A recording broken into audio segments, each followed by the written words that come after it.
नमस्कार, जोहार द भारत मित्र देख रहे हैं आप। मेरा नाम अभिषेक भारती है। जो बात हम आपको बताने जा रहे हैं, हम बोलते तो हल्की बात हो जाती या कोई और भी बोलता तो हल्की बात हो जाती, लेकिन ये बोल रहे हैं झारखंड विधानसभा में नेता प्रतिपक्ष और बीजेपी के प्रदेश अध्यक्ष और पूर्व मुख्यमंत्री बाबूलाल मरांडी। बाबूलाल मरांडी के बारे में एक बात तो सब जानते हैं कि वो हल्की बात नहीं करते, और बाबूलाल मरांडी के बारे में एक और बात सब लोग जानते हैं कि बाबूलाल मरांडी कभी भी विवादास्पद बयान नहीं देते। बाबूलाल मरांडी ने एक प्रेस कॉन्फ्रेंस की। इस प्रेस कॉन्फ्रेंस में उन्होंने झारखंड के पूर्व डीजीपी अनुराग गुप्ता से जुड़े कुछ दावे किए, और यकीन मानिए बाबूलाल मरांडी की यह प्रेस कॉन्फ्रेंस इतनी खतरनाक है, उनके खुलासे इतने खतरनाक है कि ये पूरे झारखंड को हिला देने वाला है। लेकिन चूंकि ये पुलिस विभाग से जुड़ा हुआ है, तो इसीलिए किसी भी अखबार के फ्रंट पेज में या किसी भी न्यूज चैनल के डिबेट में आपको दिखाई नहीं देगी। क्यों? क्योंकि झारखंड के किसी भी पत्रकार या किसी भी न्यूज चैनल में इतनी औकात नहीं है कि वो झारखंड के पुलिस विभाग के आंख में आंख डाल करके सवाल पूछ सके, या फिर झारखंड के सरकार से भी आंख में आंख डाल करके सवाल पूछे। क्योंकि अगर गोदी मीडिया की बात होती है तो गोदी मीडिया सिर्फ दिल्ली की गोदी मीडिया नहीं होती, गोदी मीडिया हर जगह होती है। आप सोचिए कि एक पार्टी, सबसे बड़ी पार्टी का प्रदेश अध्यक्ष प्रेस कॉन्फ्रेंस करके दावा करता है कि झारखंड के डीजीपी और झारखंड के सबसे बड़े क्रिमिनल सुजीत सिन्हा, इन दोनों के बीच में गठबंधन की सरकार चल रही थी। आप सोच सकते हैं। असल में सुजीत सिन्हा की पत्नी, सुजीत श्रीवास्तव की पत्नी रिया श्रीवास्तव जब पकड़ी गई तो उसके फोन में कुछ चैट्स मिले, बाबूलाल मरांडी का यह दावा है।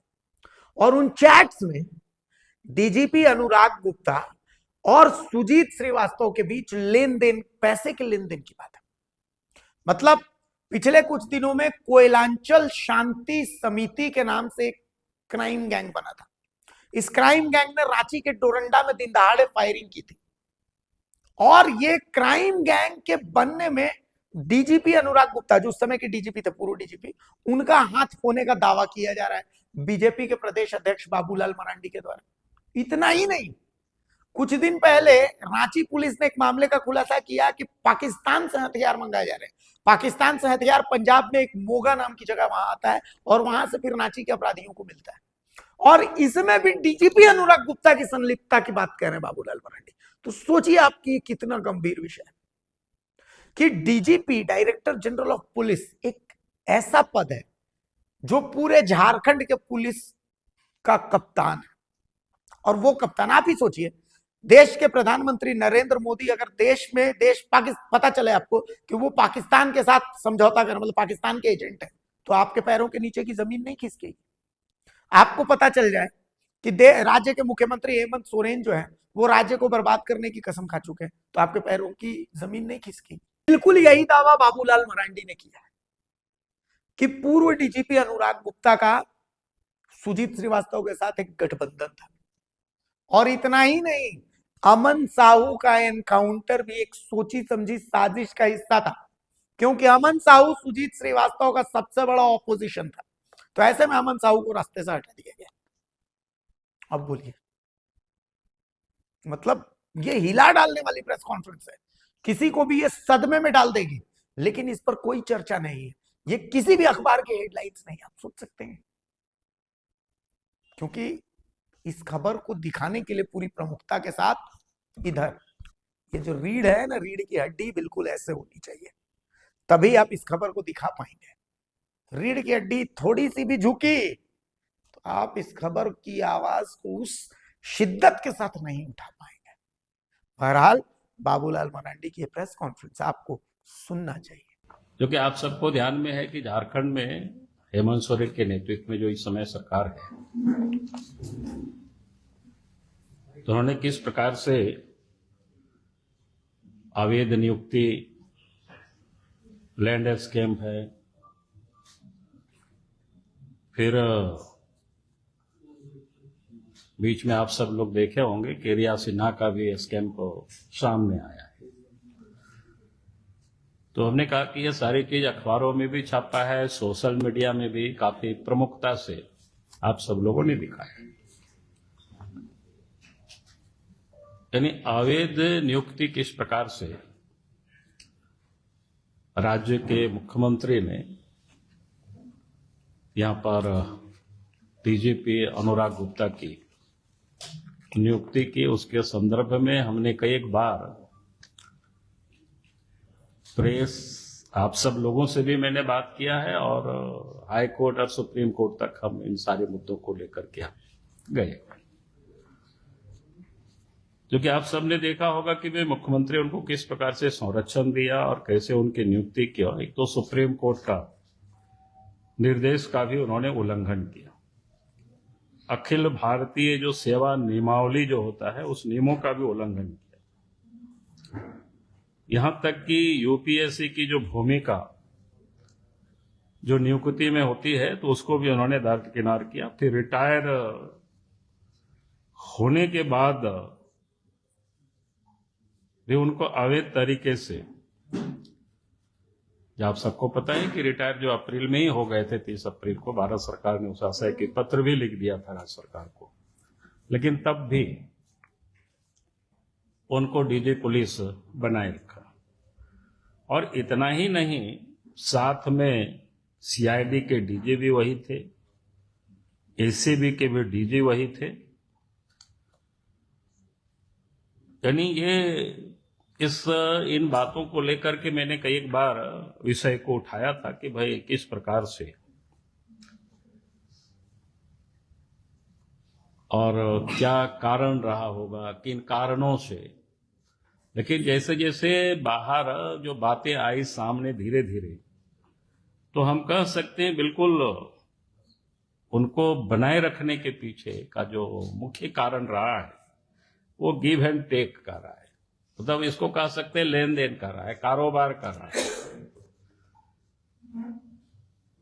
और वो कारोबार आप सबको पता ही है, चाहे अवैध बालू हो, कोयला हो, पत्थर हो, शराब के काले धन का जो साम्राज्य चलाने के लिए एक ऐसे ही जिसको बोलते हैं ना कि बदनाम या टेस्टेड, जिसको कहते हैं ना कि वर्दी वाला गुंडा अपराधी चाहिए था हेमंत सोरेन को। और उसमें से उसके लिए सबसे उपयुक्त व्यक्ति अगर कोई मिला उनको तो फिर अनुराग गुप्ता। मैंने टेस्टेड इसलिए बता रहा हूं कि इससे पहले बिहार में भी उनके ऊपर, जब वो एसपी हुआ करते थे, तो गया क्या बोलते हैं, मगध यूनिवर्सिटी में डिग्री घोटाला, अभी भी मामला चल रहा है, केस पड़ा हुआ है, आप सब लोग उसको खोजबीन कर सकते हो। मैंने एक बार पहले भी बोला था और फिर यहां भी वो सस्पेंड रहे 2-2 साल तक। तो कहने का मतलब वो टेस्टेड थे और एक प्रकार से हेमंत सोरेन को वर्दी वाला जो गुंडा, और हमें लगता है कि अनुराग गुप्ता से कोई दूसरा व्यक्ति हो नहीं सकता था, तो इसलिए उनको बनाया। और मैं ये कह रहा हूं कि हमने तो कई बार आरोप लगाया, लेकिन उसके साथ साथ पिछले दिनों आप सबने देखा कि जब इनसे त्यागपत्र लिया गया या दिया है, ये सब तो जांच का विषय है, उसके बाद सत्ताधारी दल के ही एक पूर्व मंत्री का, आप सबको ध्यान में होगा, आप सब लोगों ने देखा भी है, सोशल मीडिया में पूरा वायरल हुआ, मीडिया को ही इन्होंने बोला है, और उनके बारे में किस प्रकार से किन किन शब्दों से विभूषित किया है वो फिर हमको यहां दोहराने की कोई जरूरत नहीं है। आपका क्या बोलते हैं, केन त्रिपाठी आपके पलामू के डाल्टनगंज से विधायक रहे और झारखंड सरकार में वो मंत्री भी वो रहे हुए हैं। तो इसलिए मैंने कहा कि वो इतना, हमको लगा कि आप सब लोग इतना तो समझदार है, प्रेस को ही उन्होंने बोला, कोई हमको नहीं बोला था, हमको भी मिला है प्रेस के माध्यम से। तो मैंने ये कहा कि भाई उनके बारे में सारी बातें उन्होंने बताया। तो एक प्रकार से हम कह सकते हैं जो डीजीपी इतनी समय तक इलीगल काम किया, जिसको मैं कह सकता हूं, क्योंकि वो एक चोर और अपराध किस्म के आदमी ही थे, यानी अनुराग गुप्ता को मैंने मिलना था, क्या बोलते हैं, पैसा और कुर्सी दोनों, जिसको बोलते हैं ना काला धंधा या राजनीतिक संरक्षण, एक सब प्रकार की जिसको बोलते हैं ना कि उनको कैसे प्रोटेक्शन मिला और उन्होंने क्या क्या कारनामे किया, उसकी थोड़ी सी मैं आज आगे आप सबके सामने थोड़ा सा रखना चाहूंगा। एक तो उनके साथ सुजीत सिन्हा जो एक अपराधी है, जो इस समय जेल में है, और भारतमाला प्रोजेक्ट एक बड़ा मामला है। भारतमाला प्रोजेक्ट आप सबको जानते ही हैं कि वो बनारस से जो कलकत्ता को जाएगी, तो एक तो उस प्रोजेक्ट में भी जो वसूली, चाहे जमीन एक्वायर या बाकी की धंधा, फिर कोयलांचल में, फिर उनके साथ मिल करके एक क्या कहते हैं कोयलांचल शांति समिति को भी बनाया गया था। और ये जो परियोजना है रांची, लातेहार या पलामू, गढ़वा वगैरह से जो गुजरता है, एक लंबा क्षेत्र है। तो इन क्षेत्र में जैसे क्या होता है ना, कोई भी काम होता है तो पेटी टेंडर, स्टोन चिप, जमीन दलाली, अवैध कारोबारी का एक प्रकार से नेटवर्क को खड़ा करना था। और इस प्रोजेक्ट की अगर कोई यहां से वहां तक, जितना हमने कहा कि ये जो कोयलांचल में शांति सेना, फिर इस प्रोजेक्ट में या और जहां कहीं भी चिप्स है, जमीन है, जितना चीज का जो दलाली है, यानी उसको अपने नियंत्रण में करने के लिए एक प्रकार से डीजी पुलिस ने सुजीत सिन्हा को उन्होंने चुना। और जानकारी तो यहां तक मिलती है, चर्चाएं यहां तक है कि उनमें 40% के हिस्सा अनुराग गुप्ता का हुआ करता था। और इस वर्चस्व को बनाए रखने के लिए आप सब लोगों ने पिछले दिनों भी सुना है, मामला हाईकोर्ट भी चल रहा है, उसको भी हमने समझने की कोशिश किया कि फिर चूंकि वहां कोई दूसरा और नहीं खड़ा हो, तो अमन साहू का भी इनकाउंटर, उससे एक मामला जुड़ा हुआ है। क्योंकि पिछले दिनों जब सुजीत सिन्हा की पत्नी रिया सिन्हा की गिरफ्तारी की गई, तो पुलिस को उसके फोन में अनुराग गुप्ता, रिया सिन्हा के बीच जो चैटिंग हुआ है, वो काफी कुछ जानकारियां मिली है। अब ये सब तो जांच का आगे विषय है। जो मेरे पास जितनी जानकारी जो हमें मिली है, जिस ढंग से यहाँ ऑपरेट कर रहे थे एक अवैध तरीके से जो पुलिस ऑफिसर राज्य के सर्वोच्च पद पर बिठा करके, और उस चेट में अमन साहू के इनकाउंटर के लिए पैसों का लेन देन और रंगदारी वसूलों का हिसाब किताब भी संभवतः दर्ज है। और चेट से साबित होता है कि वास्तव में जो कोयलांचल के शांति सेना का जो असली किंग पिन जिसको कह सकते हैं, माने उसके पूरा जिसको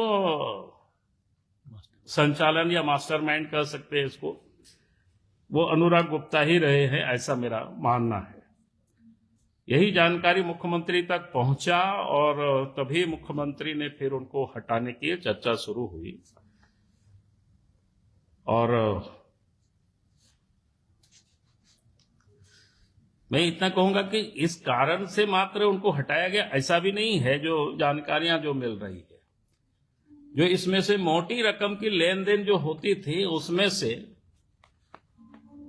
जो हिस्सा पर्याप्त मुख्यमंत्री के यहां तक पहुंचना चाहिए था, संभवतः वो ठीक से नहीं पहुंच पाया। ये लेन देन की उनके सामने ये झगड़ा हुई और अंततोगत्वा उनको फिर वो हिस्सेदारी को लेकर के, जिसको कहते हैं ना अपराधियों के बीच में जो गैंगवार होता है, कहीं आप सब लोग सुने होंगे, तो फिर उनको हटाना पड़ा।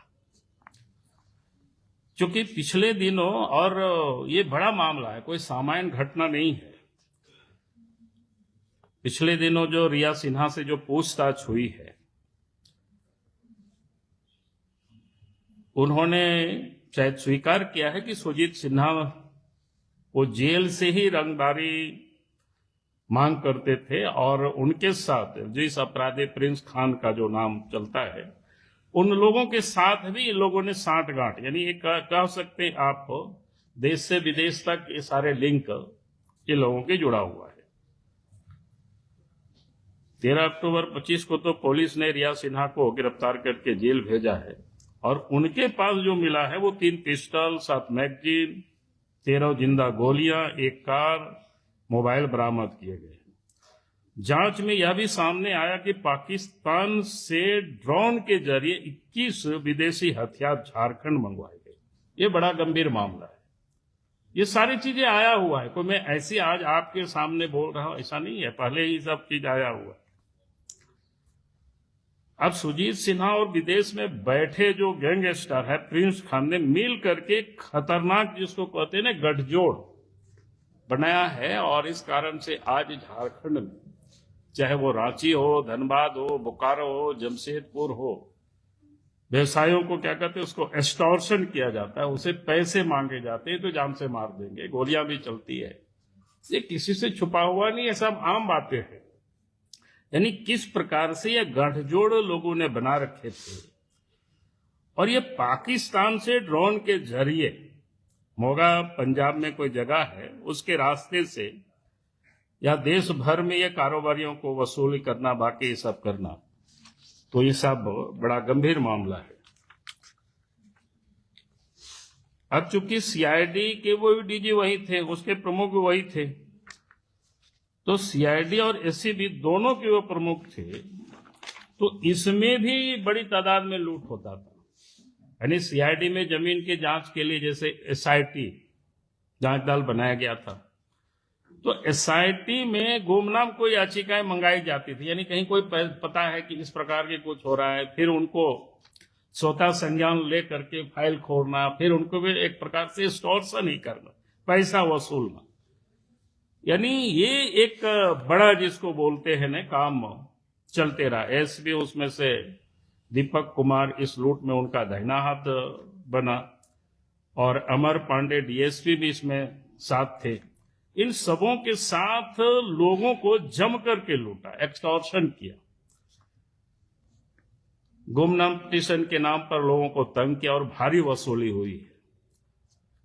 और इस लूटने वाला सीआईडी टीम इतनी बेलगाम और रेस था कि मुख्यमंत्री से जुड़े कई लोगों तक जो जानकारी मिली, बाद में जो इतनी बढ़ा, एक तो हिस्सेदारी को लेकर के थोड़ी झगड़ा हुआ और दूसरा एक मुख्यमंत्री के करीबी लोगों के यहां तक भी वसूली में लग गए। तो कहने का अर्थ है कि कई एक प्रकार के, तो अब इस प्रकार की जब घटनाएं होती है तो फिर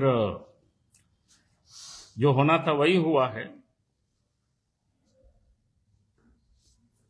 तो ये सब आप सबके ध्यान में मैंने लाया, तो और मैं इस विषय को हम यहीं तक नहीं छोड़ने वाले हैं, क्योंकि हम इस सारे मामलों को लेकर के हम एनआई को भी हम पत्र लिखेंगे। एनआई को इसलिए पत्र लिखेंगे क्योंकि अपराध गैंग से इंटरनेशनल, कहाँ पंजाब से के रास्ते पाकिस्तान से हथियार मंगाना और एक गैंगस्टर एक विदेश से भी, और इसे सांठगांठ, तो मैं नहीं समझता हूं कि इतना बड़ा मामला कोई झारखंड के कोई पुलिस और बाकी कोई जांच करके तह तक पहुंच पाएंगे, तो शायद ये संभव नहीं। तो हम इस सारे विषय को, ताकि उसकी जांच हो एनआई से, जिसे पूर्व जो डीजीपी ये जो अनुराग गुप्ता और गैंगस्टर सुजीत सिन्हा के बीच का संबंध क्या रहा है, कोयलांचल शांति समिति के गठन में अनुराग गुप्ता की भूमिका क्या रही है, अनुराग गुप्ता और रिया सिन्हा के बीच हुई बातचीत को दबाने की कोशिश क्यों की गई, उसमें आखिर ऐसा क्या था, अमन साहू कथित इनकाउंटर में अनुराग गुप्ता और सुजीत सिन्हा नेक्सस की क्या भूमिका थी, क्या मुख्यमंत्री को इस पूरे सुजीत सिन्हा अनुराग गुप्ता गठजोड़ की जानकारी थी। हम एनआई को अलग से इसके बारे में पत्र लिख करके और इन 5 बिंदुओं पर हम एनआईए से जांच की हम मांग करेंगे। जो कि विषय काफी है, इसलिए आज मैंने सोचा कि एक पार्ट है, भ्रष्टाचार की काफी लंबी कहानी है, 2-4 दिन जब बाकी भीड़ भाड़ से आप लोग बचेंगे तो मैं एक दिन फिर बुला करके शेष जो पार्ट है मैं उस पर आप सब लोगों से फिर से मैं बात करूंगा। चलिए, बहुत बहुत धन्यवाद।